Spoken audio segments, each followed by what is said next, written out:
Bonjour à tous et bienvenue sur la chaîne de Nanto le Gobelin Noob. Aujourd'hui on se retrouve sur notre fascicule numéro 68 avec notre vidéo de règles. Et on débute avec la charte d'unité de notre méga boss Uruk, qui est vêtu d'une plaque de fer et maniant d'immenses armes. Les méga boss mènent la charge des clans mâche-fer. Le simple fait de se battre renforce ces seigneurs de guerre. Une fois dans la mêlée, il devient presque impossible de les tuer. Bon, ça reste à prouver. Donc, notre méga boss, il a 4 de mouvement, 3 plus de sauvegarde, 8 de bravoure et 7 blessures possibles, ce qui est plutôt pas mal. Hein. Pour un Uruk, ça vous laisse quand même une belle bestiasse. Hein. Ce personnage, donc, il a un qui coupe. Il a un qui coupe et puis un point fracasse-dents. Donc, il a 8 attaques. Je répète, il a 8 attaques à lui tout seul. 3 plus, moins 1 de perfo et 2 dégâts par attaque. Ce qui peut faire 16 points de dégâts par tour. C'est pas mal. C'est pas mal. Il a 3 aptitudes, ce petit garçon. La première, c'est rugissement assourdissant. On verra évidemment les tutoriels juste après. Les ordres rugis par un mégaboss portent loin et poussent les mâche-fer à combattre avec toujours plus de férocité. Donc quand vous choisissez un mégaboss pour donner un ordre, eh bien vous pouvez choisir jusqu'à 2 unités mâche-fer amies pour recevoir l'ordre au lieu d'une seule. Ça, c'est plutôt très intéressant lorsque vous donnez des ordres d'attaque ou de défense. Et des fois, il faut faire des choix cruciaux. Et bien là, il n'y a peut-être pas de choix à faire. Vous pouvez équiper potentiellement, entre guillemets, ordonner à 2 unités en même temps. Ça peut être intéressant. Super redoutable. Tant d'énergie WAG coule dans les veines d'un méga-boss que même s'il est tué, il mettra un bon moment avant de s'en rendre compte. Tant il sera occupé à broyer toujours plus de crânes. J'adore cette idée. Si cette unité donc est détruite en phase de combat et qu'elle n'a pas encore combattu à cette phase, eh bien elle peut combattre immédiatement, puis elle est retirée du jeu. Autrement dit, si votre adversaire choisit de vous attaquer et que cette figurine meurt, si elle n'a pas encore combattu, eh bien vous pouvez la faire combattre quand même. C'est génial. Ce qui veut dire que sur un malentendu, imaginons que vous êtes contre une unité de Vindictor, qui ont 2 blessures chacun, si je ne me trompe pas. Ils sont 5 dans leur unité. 10 points possibles, vous avez capacité à en mettre 16. Et ben vous pouvez, malgré être mort, vous pouvez ruiner l'unité en face. C'est génial. C'est génial. La 3e aptitude, c'est la victoire rend fort. Plus un mégaboss gagne de duel et plus il devient fort. Donc à la fin de la phase de combat, si une ou plusieurs figurines ennemies ont été tuées par des blessures infligées par les attaques de notre mégaboss, à cette phase de combat bien évidemment, eh bien on va ajouter 1 à la caractéristique de blessure de notre figurine et 1 à la caractéristique d'attaque de ses armes de mêlée. C'est monstrueux. C'est monstrueux. Alors, on reprend. C'est absolument génial. Donc, si à la fin de la phase de combat, d'accord, si vous avez tué des figurines, d'accord, grâce à votre mégaboss, vous récupérez 1 à la caractéristique de blessure et 1 à la caractéristique d'attaque. C'est top, c'est top. Par contre, la question c'est est-ce que c'est autant que de figurines tuées? Ça peut être aussi une bonne information et c'est ce que nous allons certainement voir tout de suite dans notre tutoriel. Bon, le rugissement assourdissant, on l'a compris, votre méga-boss peut donner des ordres, bien sûr, c'est un boss. Et donc, au lieu de donner un ordre à une seule unité, il va pouvoir le donner à 2 unités à la fois. Donc ça, c'est plutôt très très cool. D'autant plus que, mine de rien... Ah non, il faut que ce soit 2 unités mâche-fer. Ça, c'est bien important de le notifier. 2e point. Donc la 2e aptitude, on l'a dit, c'est super redoutable. Donc super redoutable, votre mégaboss n'a pas encore combattu, il prend une dérouillée des Vindictors, mais comme il est un peu bourrin, eh ben, il va quand même pouvoir combattre immédiatement et potentiellement tuer des figurines. Et là, c'est marrant parce que c'est exactement l'exemple que je donnais. Là, il va en tuer 2, mais techniquement, il pourrait tuer toute l'unité d'un coup grâce à ses 12 blessures. C'est absolument... 16 blessures, pardon. C'est absolument génial. 16 blessures, plus potentiellement, si il a en plus la victoire renfort. Pourquoi ? Donc, la victoire renfort donc, est une aptitude spécifique qui permet à votre méga-boss de gagner des attaques et des blessures supplémentaires chaque fois qu'il tue des ennemis. Ce bonus s'ajoute à la fin de la phase de combat afin d'être utilisé lors de la phase de combat suivante. Ce bonus ne s'obtient que si le méga-boss est encore vivant et évidemment sur le champ de bataille. Ça paraît assez logique. La blessure supplémentaire ne peut pas être utilisée pour ressusciter un méga-boss tué. Et évidemment aussi. Dans cet exemple, donc à la fin de la phase de combat, le méga-boss a tué 3 Silver Revenants. Les caractéristiques d'attaque du méga-boss donc passent à 9 et sa caractéristique de blessure à 8. Donc on ne peut pas multiplier, c'est pas plus mal d'ailleurs, on ne multiplie pas le nombre de points qu'on obtient grâce au nombre de figurines qu'on tue. Non, vous avez tué des figurines, vous gagnez un point de blessure et un point d'attaque supplémentaire au tour suivant. C'est tout. Ce qui est déjà très bien. Parce que mine de rien, derrière vous avez une figurine qui potentiellement a 8 blessures au lieu de 7. Donc ça le rend encore plus balèze. Et puis 9 attaques surtout. 9 attaques, 2 dégâts par attaque, ça fait 18. Ça commence à être pas mal, hein. Ça fait déjà une grosse machine à tuer. On passe maintenant à notre plan de bataille, évidemment, dans la campagne Flammes et Fureurs. Le plan de bataille du jour, le numéro 8, est Chasse à la Gouivre.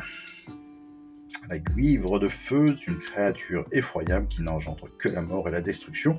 Prenez garde et évitez-la à tout prix. Les mystères du royaume du feu ne cessaient de se dévoiler aux armées. Pas une semaine ne s'écoulait sans qu'un camp ou l'autre ne découvre une grande merveille ou un monstre. Cependant, même dans ces conditions, les rapports qui parvinrent aux oreilles du Bosquitus Naglac Fracasmur, à peine croyables, des éclaireurs... Oh là, la phrase, je l'ai ratée. On va la refaire. On coupe, on refait. Cependant, même dans ces conditions, les rapports qui parvinrent aux oreilles du Bosquitus Naglac Fracasmur, à peine croyables. Ça ne veut rien dire. Les rapports qui parvinrent aux oreilles étaient à peine croyables. Là, oui. Enfin bon, passons. On va pas faire un cours de grammaire aujourd'hui. Des éclaireurs regagnèrent le camp pour signaler qu'une énorme gouivre hantait le magma brûlant sous la terre et n'en émergeait que pour engloutir des villages entiers avant de redisparaître dans la lave. Les Grotz se rendirent d'un pas hésitant vers son dernier emplacement connu et fouillèrent l'endroit avec leur diligence habituelle. C'est-à-dire qu'ils soulevèrent 3 cailloux, inspectèrent 2 broussailles avant de prendre leurs jambes à leur cou. Ils revinrent pour annoncer qu'ils avaient exploré minutieusement la zone. Il ne restait qu'un grand trou et une énorme fissure en travers de la zone où la bête s'était enfouie. Alors que les Grotz faisaient leur rapport, une silhouette fit irruption dans la tente du commandement. Un méga-boss mâche-fer, désireux de démontrer que son clan était le plus courageux de tous, il se vanta d'être en mesure non seulement de trouver la gouivre de feu, mais aussi de lui donner une bonne raclée pour lui passer l'envie de s'aventurer en territoire orc. Dans le fervent espoir que le méga-boss se fasse tuer, Snaglac s'empressa d'égaisser. Le méga-boss prit une partie de ses troupes et s'embarqua dans le périple vers le dernier endroit où l'on avait repéré la gouivre. Conformément au rapport des Grotz, il y avait un énorme gouffre rougeoyant qui dégageait une chaleur incroyable. De là, une immense faille s'étendait à perte de vue. Le méga-boss ordonna à ses forces de traquer la bête le long de la crevasse. Ils coururent pendant des heures, les petits aurucs aiguillonnés par les armes des plus gros, et ces derniers poussés par le méga-boss. Soudain, des troupes de l'ordre surgirent de toutes parts et les encerclèrent. Le méga-boss resta un moment abasourdi, mais rallia rapidement sa horde en lui ordonnant de prendre position. Après tout, puisqu'il cherchait une bonne bagarre, celle-ci ferait l'affaire. Oui, cette musique est maintenant la tradition de nos plans de bataille. Donc, comme chaque semaine, on va pouvoir choisir nos unités dans nos différentes factions. Cette fois-ci, pour l'ordre, c'est 3 options de héros et 5 options de troupes. Pour la destruction, c'est techniquement la même chose, à la petite exception près qu'il vous faudra prendre évidemment le méga-boss. Donc on aura un méga-boss, 2 options de héros et 5 options de troupes. Voilà. Techniquement, on est bien sûr sur la même liste d'armées que notre adversaire. Pour le déroulement de cette partie, on va faire un petit peu comme d'habitude. Donc, on va choisir nos armées en fonction de ce que l'on nous a proposé, c'est-à-dire donc nos 3 héros et nos 5 troupes. Le champ de bataille va se composer avec notre 4 tapis de bataille que l'on met comme cela en grand rectangle, comme on sait le faire maintenant, avec une disposition un petit peu particulière par rapport à d'habitude. En effet, on va avoir le territoire de déploiement de l'ordre sur les côtés extérieurs en diagonale. Vous voyez, sur cette répartition de 3 rectangles pliés, c'est des morceaux de pliure de nos tapis de bataille. Donc de 3 sur 3, là on a un triangle comme ça de 3 sur 3. Et puis pour la destruction, une partie de déploiement beaucoup plus étonnante parce qu'on est en centre de terrain, là aussi en diagonale, avec trois rectangles composés comme ça, 1, 2, 3, 1, 2, 3, donc sur une diagonale sur notre terrain. On va avoir à notre disposition 4 points d'objectif. Ces 4 points d'objectif, ils sont positionnés donc aux extrémités du territoire de la destruction. On va pouvoir rajouter bien sûr 6 éléments de terrain. Ces éléments de terrain, comme toujours, seront plus de 3 pouces de nos décors, des autres décors, et de nos objectifs. Le déploiement, le premier tour, se fait en jet de dés, on en a l'habitude. La durée de la partie, toujours en 5 rounds, ça aussi, maintenant on en a bien l'habitude, ça fait presque 80 parties qu'on fait. Donc on sait faire maintenant, on est à plus de 70 parties, on est à 70 parties, donc on sait quand même faire. Les points de victoire, un point si vous contrôlez un objectif, un autre point si vous contrôlez 2 objectifs, et un autre point si vous contrôlez plus d'objectifs que votre adversaire. Et ce que l'on attend tous, c'est la règle spéciale. La règle spéciale de la semaine est terrain mouvant. La terre tremble sous les assauts d'une bête fouisseuse. Par conséquent, les troupes trébuchent et tombent. Alors, à quoi sert cette règle spéciale terrain mouvant ? Eh bien, quand une unité fait un mouvement de course ou de charge, elle va subir des 3 blessures mortelles directement. Autant vous dire qu'il ne va pas y avoir tant de courses ni de charge dans cette partie.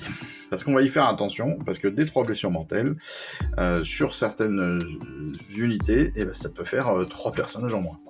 Ça peut piquer. On finit évidemment notre partie de règles avec la mobilisation générale. On rappelle, comme chaque semaine, Eve et Yann jouent les parties que l'on nous propose dans la collection. Ils font partie donc du studio de Warhammer. Eve est à l'ordre, Yann sur la destruction. On rappelle le tableau, l'intérêt des tableaux, ça fait longtemps qu'on ne s'est pas entendu en vidéo peut-être, parce que ça faisait longtemps que vous attendiez cette nouvelle vidéo. Les tableaux, on rappelle, c'est en fonction de nos listes d'armées. On a nos 3 héros, nos 5 unités, et si ces héros, ces unités sont détruites pendant cette partie, eh bien, la partie prochaine, le plan de bataille prochain, vous avez un point de commandement supplémentaire en début de partie, en fonction du nombre d'unités que vous aurez détruites. Donc, pour Eve, évidemment, Yann va prendre le méga-boss. Bon, il va quand même forcément aller chercher une unité de mêlée. Pourquoi ? Parce qu'il est au milieu, qu'il est proche des objectifs, donc il va falloir qu'il les défende. Donc il va très certainement choisir des unités robustes et on le verra tout à l'heure. Donc son choix se porte sur des unités fortes, des unités avec du tir, histoire d'essayer de le fatiguer, de l'abîmer le plus loin possible, et puis après d'aller le finir au corps à corps. Choix de héros donc, devient évident pour Eve.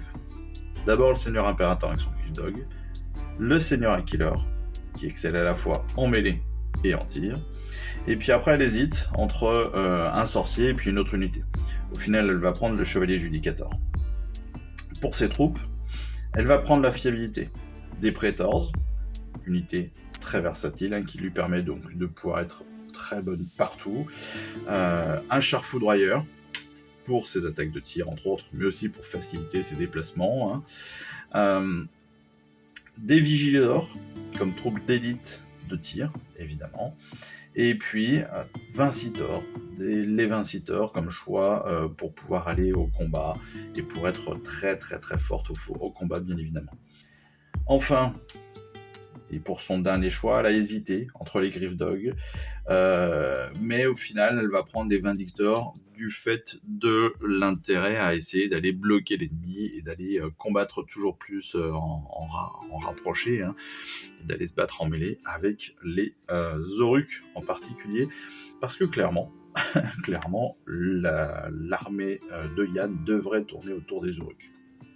Et c'est ce qu'on découvre maintenant. Parce que lui, évidemment, il a son méga boss. Ça, c'est obligatoire. Mais comment il va continuer avec ça ? Eh bien, il va prendre un spécialiste de la mêlée avec son boss qui tue, avec son grotte surineur. Et pour compléter, il va prendre un chaman vasomancien, histoire de pouvoir mettre aussi un petit peu de magie dans tout ça, de coller aussi au thème des Oruks. Mais c'est de pouvoir aussi envoyer des petites bandes... comment on dit ?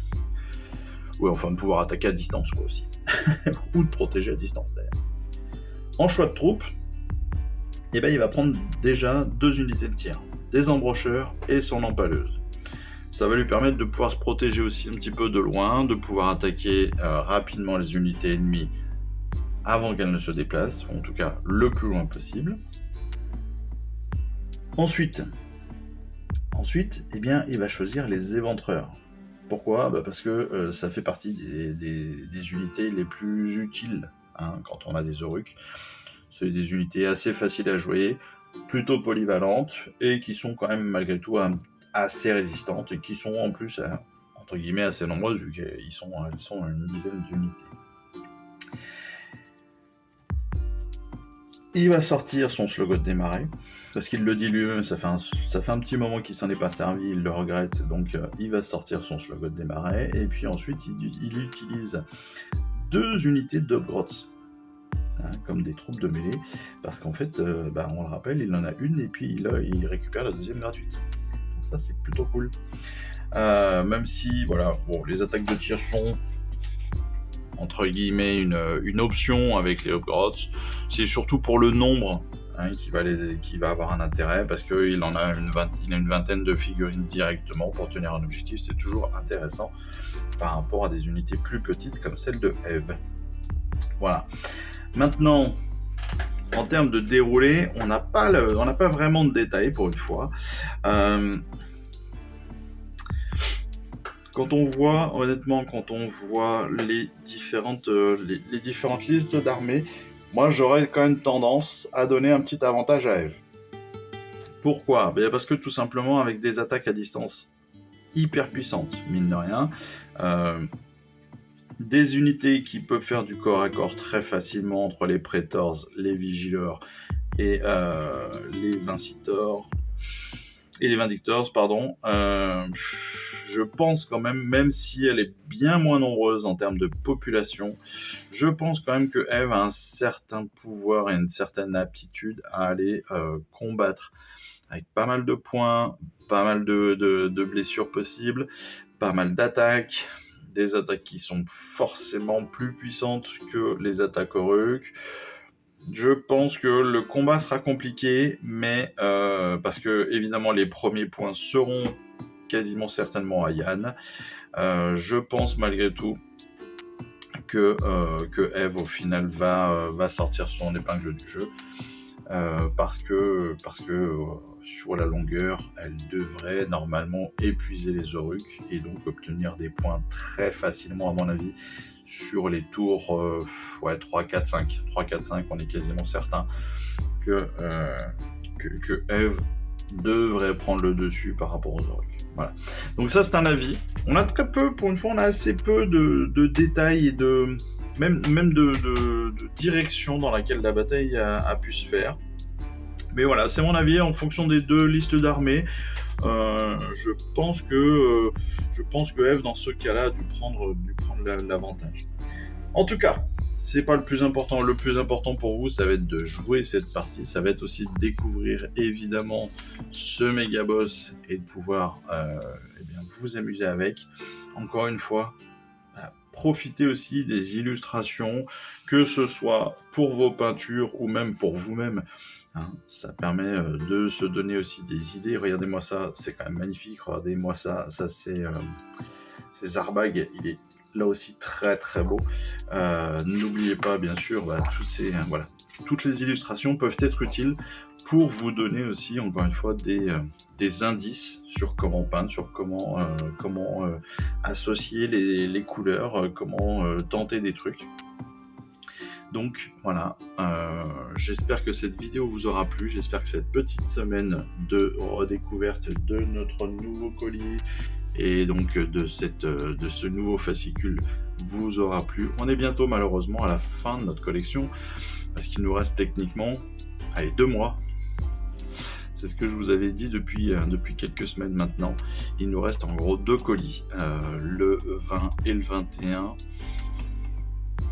Oui, parce que sur le 21, on aura peut-être 5 numéros, je pense. Ils vont pas faire un colis spécial pour un seul numéro. Donc, à mon avis, le 21, on aura les 5 derniers.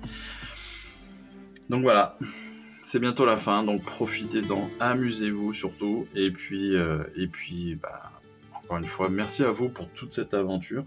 C'est pas encore un au revoir, hein, il nous reste 2 mois. Mais clairement, c'était super cool. Je ne sais pas ce que je ferai de la chaîne après. Je pense qu'elle s'arrêtera là. C'était un bon délire pendant 2 ans. Et puis on verra. Le compte Instagram, lui, par contre, existe toujours. Et un jour, peut-être, je mettrai des photos.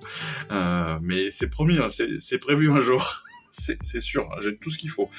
J'ai des figurines peintes, j'ai des photos à faire, j'ai tout ce qu'il faut. Mais il faut que je le fasse, quoi, c'est tout.